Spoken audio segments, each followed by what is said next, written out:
오늘 이 싸움의 연에 해당되는 113절부터 120절까지의 핵심 주제는 심판을 받을 악인들과의 구별된 삶입니다. 심판받을 악인들과 구별되게 사는, 물론 말씀을 사랑하고 말씀을 지키는 구별된 의인의 삶. 분명히 오늘 본문에 보면 이 심판받을 악인들에 대해서, 악인들로부터 거리를 두고 또 행동하는 그것을 우리는 너무나 잘 알 수 있습니다. 오늘 요절인 너희 행악자들이여 나를 떠날지어다. 나는 내 하나님의 계명들을 지키리로다. 그렇게 말씀한 것이 있고, 그 다음에 118절에 주의 율례들에서 떠나는 자는 주께서 다 멸시하셨으니 그들의 속임수는 허무함이니이다. 그 다음에 119절에도 주께서 세상의 모든 악인들을 찢기같이 버리시리니 그러므로 내가 주의 증거들을 사랑하나이다. 그러나 이와 구별되게 오늘 시편 기자는 하나님의 말씀을 사랑하고 하나님의 말씀을 품고 하나님의 말씀을 지키며 살아가고 마지막 심판날을 의식하며 살아갑니다. 그래서 맨 마지막 절에 내 육체가 주를 두려워함으로 떨며 내가 또 주의 심판을 두려워하나이다. 악인은 끝을 생각하지 아니하고 자기 멋대로 살고, 의인은 끝을 생각하고 하나님과 하나님의 말씀을 의식하며 살아갑니다. 사실 오늘 이 본문의 내용을 쭉 보면 이 악인과 거리를 두고 살아가는 이 시편 기자의 모습을 우리는 주목하지 않을 수가 없습니다. 이 다른 어떠한 내용보다도 이 전체 내용을 분석해 보면 어떻게 되어 있는 거 하니 고백이 나오고, 고백은 113절에서 115절, 그 다음에 118절에서 120절, 그리고 기도의 내용은 116절과 117절 두 절입니다. 기도를 한마디로 요약하면 나를 붙들어 주옵소서. 116절에 주의 말씀대로 나를 붙들어 살게 하시고, 117절에 나를 붙드소서. 그리하면 내가 구원을 얻고 주의 율례들에 항상 주의하리이다. 요 기도, 두 마디 기도 사이에 말씀 사랑의 고백과 또 심판을 의식한다는 그 고백이 존재하고 있습니다. 주의 법을 사랑하나이다. 주의 말씀을 바라나이다. 내 하나님의 계명들을 지킬 것입니다. 주의 율례에서 떠나는 자를 멸시하셨으니 주께서 모든 악인들을 찢기처럼 버릴 것입니다. 등등 이 말씀이 이렇게 다 나와 있습니다. 신자는 악인과 구별된 삶을 살아갑니다. 시편 119편만 봐도 악인과 거리를 두고 이야기하는 내용들이 계속 나옵니다. 21절에 교만하여 저주를 받으며 주의 계명들에서 떠나는 자들을 주께서 꾸짖으셨나이다. 53절에도 주의 율법을 버린 악인들로 말미암아 내가 맹렬한 분노에 사로잡혔나이다. 78절 하반절에도 교만한 자들이 거짓으로 나를 엎드려뜨렸으니 그들이 수치를 당하게 하소서. 그리고 오늘 본문에 보면 두 번에 걸쳐서 113절과 115절에 걸쳐서 내가 두 마음을 품는 자를 미워합니다 라고 얘기하고 있고, 115절에는 너희 행악자들이여 나를 떠날지어다. 118절에도 주의 율례들에서 떠나는 자를 다 주께서 멸시하셨으니 그들의 속임수는 허무함입니다. 119절에 세상의 모든 악인들을 찌꺼기처럼 버리십니다 라고 얘기하고 있고, 126절에 그들이 주의 법을 폐하여 싸우니 지금은 주께서 일하실 때이니다. 136절에는 더 강하게 그들이 주의 법을 지키지 아니하므로 내 눈물이 시냇물같이 흐르나이다. 139절에 내 대적들이 주의 말씀을 잊어버렸으므로 내 열정이 나를 삼켰나이다. 150절에 악을 따르는 자들이 가까이 와 싸우니 그들은 주의 법에서 머니이다. 155절에 구원이 악인들에게서 멀어지면 그들이 주의 율례를 구하지 아니하님이이다. 158절에 주의 말씀을 지키지 아니하는 거짓된 자들을 내가 보고 슬퍼하였나이다. 예, 얼마나 아주 분명합니까? 이 시편 기자의 구별됨은 예배할 때만 구별된 게 아니고 경배하러 1년에 3차례 절기 때 나올 때만 구별되는 게 아니고 삶의 현장에서 악인과 구별됩니다. 생각이 구별되고 언어가 구별되고 생활의 내용이 구별됩니다. 악인의 삶과는 교류하지 아니하고 악인과 하나 되지 않으려고 하는 그런 마음의 자세가 너무나 분명합니다. 그러나 반면 이 악인은 두 마음을 품는 자들입니다. 이 두 마음은 뭐냐? 이 하나님이 기뻐하는 마음과 하나님이 기뻐하는 마음과 하나님이 기뻐하지 않는 마음을 동시에 품고 살아가는 자입니다. 다시 정확하게 말씀드리면 세상에 속한 불신자가 가지고 있는 생각과 생활 방식을 신앙생활하면서 그대로 추구하는 자가 두 마음을 품는 자입니다. 야고보서에는 이것을 가르쳐서 뭐라고 말씀하는 거 아니?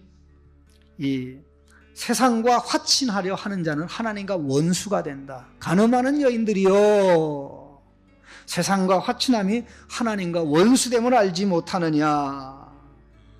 의심하는 자들을 가르쳐서 두 마음을 품어 모든 일에 정함이 없는 자로다.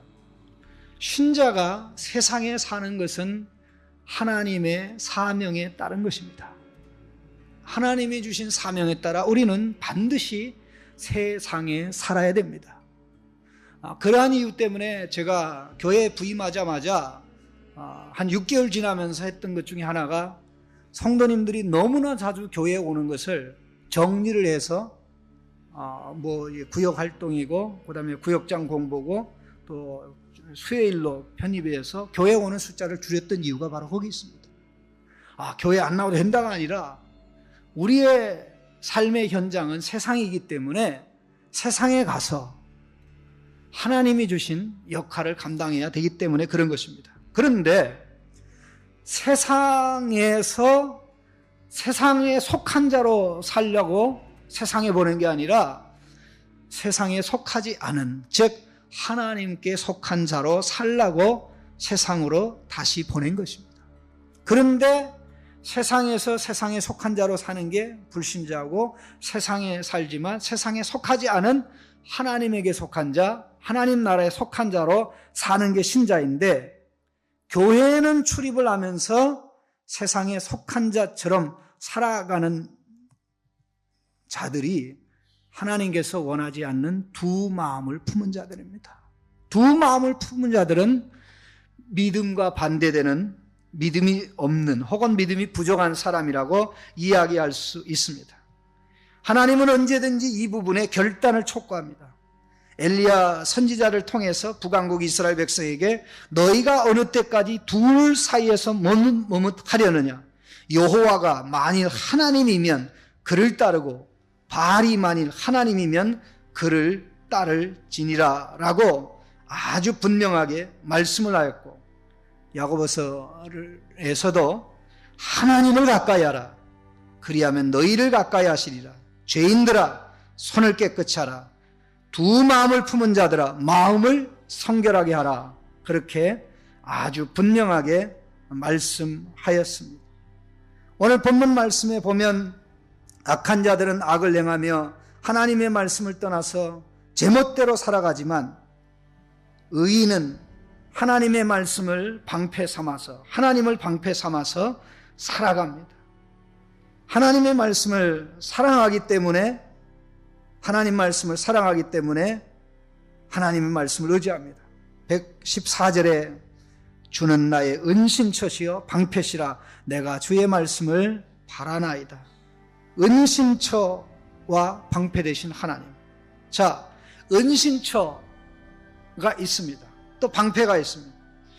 은신처에서 보호를 받으면 은신처 안으로 뭐 해야 됩니까? 들어가야 됩니다.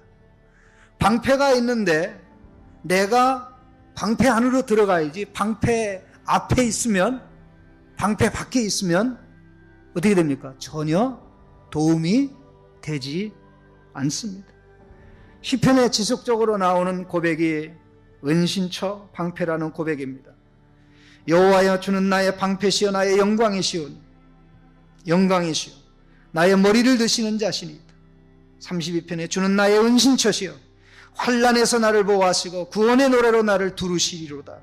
내가 내 길을 가르쳐 보이고 너를 주목하여 훈계하리로다. 35편에도 여호와여, 나와 다투는 자와 다투시고 나와 싸우는 자와 싸우소서. 방패와 손방패를 잡으시고 일어나 나를 도우소서. 61편에도 내가 영원히 주의 장막에 머물며 내가 주의 날개 아래로 피하리이다. 여호와여, 주는 의인에게 복을 주시고 방패로 함같이 은혜로 그를 호위하시리로다. 18편에도 여호와는 나의 반석이시여 나의 요새시여 나를 건지시는 이시여 나의 하나님이시여 내가 그 안에 피할 나의 바위여 나의 방패여 나의 구원의 뿌리여 나의 산성이시로다. 하나님의 도는 완전하고 여호와의 말씀은 순수하니 그는 자기에게 피하는 모든 자의 방패시로다. 이 방패, 피난처, 은신처, 여호와 하나님은 해요 방패시라. 여호와께서 은혜와 영화를 주시며 정직하게 행하는 자에게 좋은 것을 아끼지 아니하실 것임이니이다. 우리가 잘 아는 91편에 지전자의 은밀한 곳에 거주하며 전능자의 그늘 아래 사는 자여, 나는 여호와를 향하여 말하기를 그는 나의 피난처요 나의 요새시요 내가 의뢰하는 하나님이라 하시니 그가 너를 그의 기초로 덮으시리니 내가 그의 날개 아래 피하리로다. 그의 진실하심은 방패와 손방패가 되시나니. 자, 은신처, 그리고 은신처도 공격할 수가 있죠. 그 은신처의 작은 방패, 손으로 잡는 방패, 또 큰 전체를 보호하는 방패. 그런데 언제 어떻게 하나님을 나의 은신처로, 방패로 체험하고 경험하느냐 하는 것입니다. 바로 그것은 말씀 안에 들어올 때만 하나님이 우리의 은신처가 되고 방패가 됩니다. 방패 앞에 있으면, 방패 좌우에 있으면 도움이 안 됩니다. 은신처, 쉘터, 임시 피난처가 있어도 그 안으로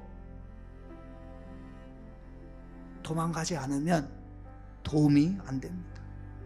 은신처로 미처 피하지 못해서 화를 당하는 일들, 우리는 큰 태풍이나 이런 또 재앙이 있을 때 우리 많이 보고 있습니다. 여기 분명히 보십시오. 115절에 너희 행악자들이여 나를 떠날지어다. 나는 내 하나님의 계명들을 지키리로다. 하나님의 말씀을 내가 붙잡을 때에 하나님이 나의 은신처가 됩니다. 하나님이 나의 방패가 되십니다. 아까 제가 말씀드린 유일한 기도로 나오는 내용이 바로 여기 116절과 117절에 있습니다. 주의 말씀대로 나를 붙들어 살게 하소서. 내가 살도록 나를 붙드셔서 그런 말씀입니다. 정확하게 말씀드립니다. 하나님께서 붙들어 주셔야 됩니다. 이 116절에 붙들어 주신다는 말씀과 117절에 나를 붙드소서라는 말씀은 두 개 다 같은 알파벳으로 시작이 되는데 비슷한 단어지만은 이 동일한 단어는 아닙니다. 동의어입니다. 붙드소서, 붙드소서. 그런데 이것이 뭐 사마크로 돼 있든지 사스로 돼 있든지 의미는 동일합니다. 시편에 계속 기도에 나오는 게 주여 나를 붙들어 주십시오. 나를 붙들어 주십시오. 붙들어 주십시오. 나를 붙들어 주십시오. 내 자식을 붙들어 주십시오. 내 생각을 붙들어 주십시오. 하나님은 붙들어 주시는 분입니다 하는 이 고백이 계속 나옵니다. 시편 3편 5절에 내가 누워 자고 깨었으니 주께서 나를 붙드심이로다. 악인의 팔은 부러지나 의인은 여호와께서 붙드시는도다. 의인은 넘어지나 아주 엎드러지지 아니하면 주께서 그의 손으로 붙드심이로다. 주의 구원의 즐거움을 내게 회복시키시고 자원하는 심령을 주사 나를 붙드소서. 하나님은 나를 돕는 자이시며 주께서 내 생명을 붙들어 주시는 자이심이니이다. 내가 모태에서부터 주의 붙드신 바 되었으며 나의 어머니 배로부터 주께서 나를 택하셨사오니 나는 항상 주를 찬송하리이다. 여호와께서는 모든 넘어지는 자를 붙드시며 비굴한 자들을 일으키시는도다. 주께서 주의 방패를 내게 주시며 주의 오른손이 나를 붙들고 주의 온유함이 나를 크게 하셨나이다. 시편 20편 3절에 성소에서 나를 도와주시고 시온에서 너를 붙드시며 41편에 여호와께서 그를 병상에서 붙드시고 그가 누워있을 때마다 그의 병을 고쳐주시는도다. 여호와여 나의 발이 미끄러진다고 말할 때에 주의 인자하심이 나를 붙드셨사오며. 붙들어 주시는 은혜. 하나님은 결코 어떤 경우에도 우리가 말씀 안에 거할 때에, 말씀을 바라보며 말씀을 쫓아가고자 할 때 우리를 놓지 않고 붙들어 주십니다.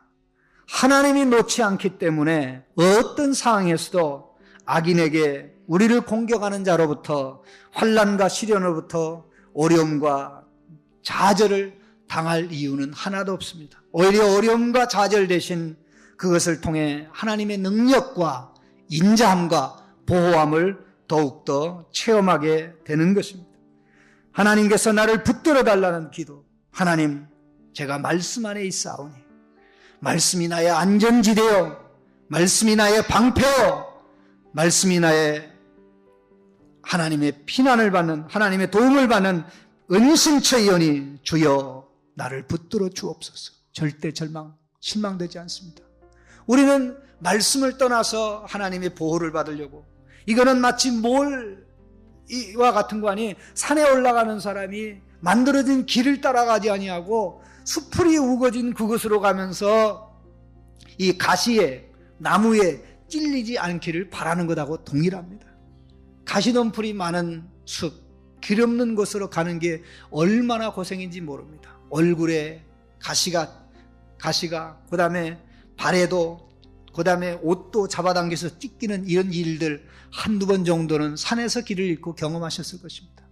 길 안에서만, 길로 갈 때만 하나님의 보호가 있고 하나님의 인도가 있습니다. 하나님께서는 하나님의 보호 안에, 하나님의 방패 안에서 도움을 받게 하려고 우리를 말씀 밖으로 인도하는 게 아니라 어디로? 말씀 안으로. 마치 목자가 양을 밤에 추위에서 보호하기 위해서, 또 이리 때나 야생 짐승의 공격으로부터 보호하기 위해서 우리 안으로 인도하는 것처럼 하나님의 보호는 항상 말씀 안에 있습니다. 말씀의 울타리 안에 있습니다. 하나님의 지혜도 말씀에서, 하나님의 능력도 말씀에서, 하나님의 위로와 평강도 말씀 안에 있습니다.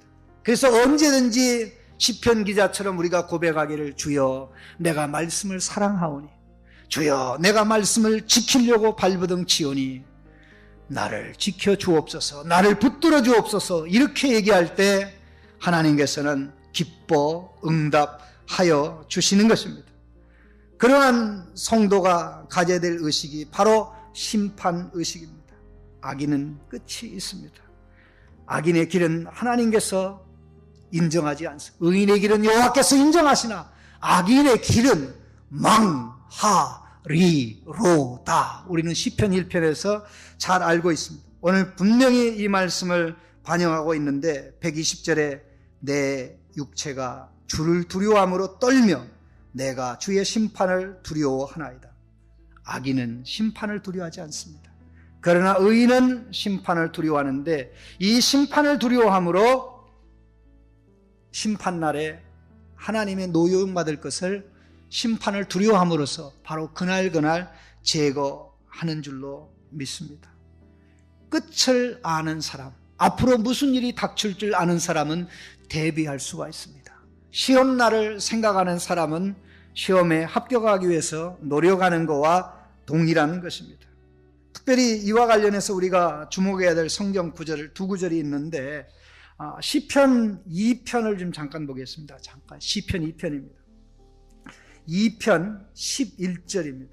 2편 11절에 우리 같이 읽겠습니다. 여호와를 경외함으로 섬기고 떨며 즐거워할지어다. 예, 여호와를 경외함으로 섬기고 떨며, 아니 떨림이 있는데 어떻게 기뻐할 수 있습니까? 예? 그 다음에 4편 4절입니다. 한 장만 넘기면 됩니다. 4편 4절에 시작. 너희는 떨며 범죄하지 말지어다. 자리에 누워 심중에 말하고 잠잠할지어다. 셀라. 예? 떨며 범죄하지 말지어다. 이 심판의 말씀, 죄를 질책하는 말씀을 들릴 때 거룩한 전율이 있는 사람은 건강한 사람입니다. 이 사람이 아주 사악한 사람은요, 심판에 대해서 얘기해도요, 눈 하나 까딱하지 않습니다. 이 두 사람을 딱 어른과 아이를 놓고 이 협박하는 경고의 말을 할 때 어른이 떱니까? 아이가 더 떱니까? 아이가 떨지요. 우리가 하나님 앞에서 자녀의 마음을 가지면 하나님이 우리를 사랑하셔서 하는 경고의 말을 그냥 가볍게 듣지 않습니다. 우리 집에도 다 가정에도 큰 아이가 있고 작은 아이가 있고 그렇습니다만은 똑같은 말을 해도 아이들의 반응하고 또 좀 큰 아이의 반응이 다릅니다. 우리가 하나님 앞에 순수한 자녀의 마음, 아이의 마음을 가지면 하나님께서 야, 너 그거 그러면 너 앞이 걱정된다 했을 때 그것을 그냥 지나가지 않습니다. 그냥 지나가지 않습니다. 하박국 선지자에게 하나님이 심판의 말씀을 했습니다. 내가 들었으므로 내 창자가 흔들렸고 그 목소리로 말미암아 내 입술이 떨렸도다. 무리가 우리를 치러 올라오는 환난 날을 내가 기다림으로 썩이는 것이 내 뼈에 들어왔으며 내 몸은 내 초소에서 떨리는도다. 우리 주님이 말씀하셨습니다. 내가 너희에게 이르노니 사람이 무슨 무익한 말을 하든지 심판날에 이에 대하여 신문을 받으리니라고 하셨습니다. 로마서 14장에는 내가 어찌하여 내 형제를 비판하느냐, 어찌하여 내 형제를 업신여기느냐, 우리가 다 하나님의 심판대 앞에 서리라. 심판대 앞에 서리라. 그렇게 말씀했습니다.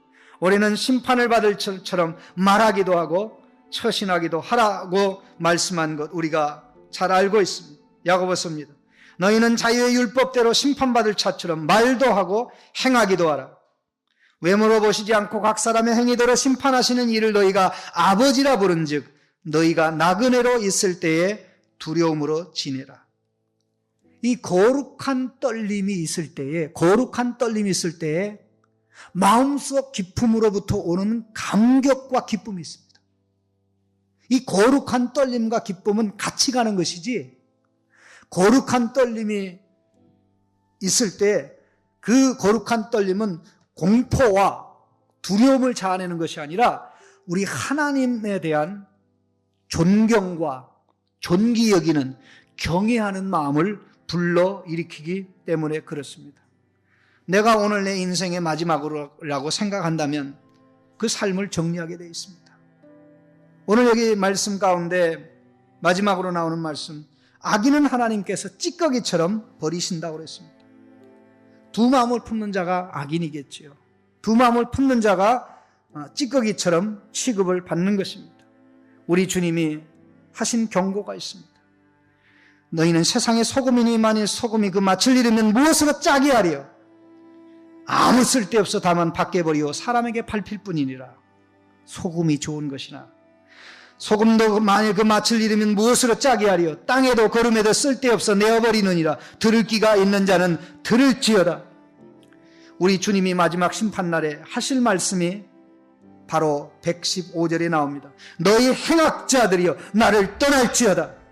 너희 행악자들이여 나를 떠날지어다. 재림하시는 주님이 이 말씀을 하시겠다고 우리 주님께서 친히 말씀했습니다. 마태복음 7장에 기록되어 있고요, 마태복음 25장에 기록되어 나옵니다.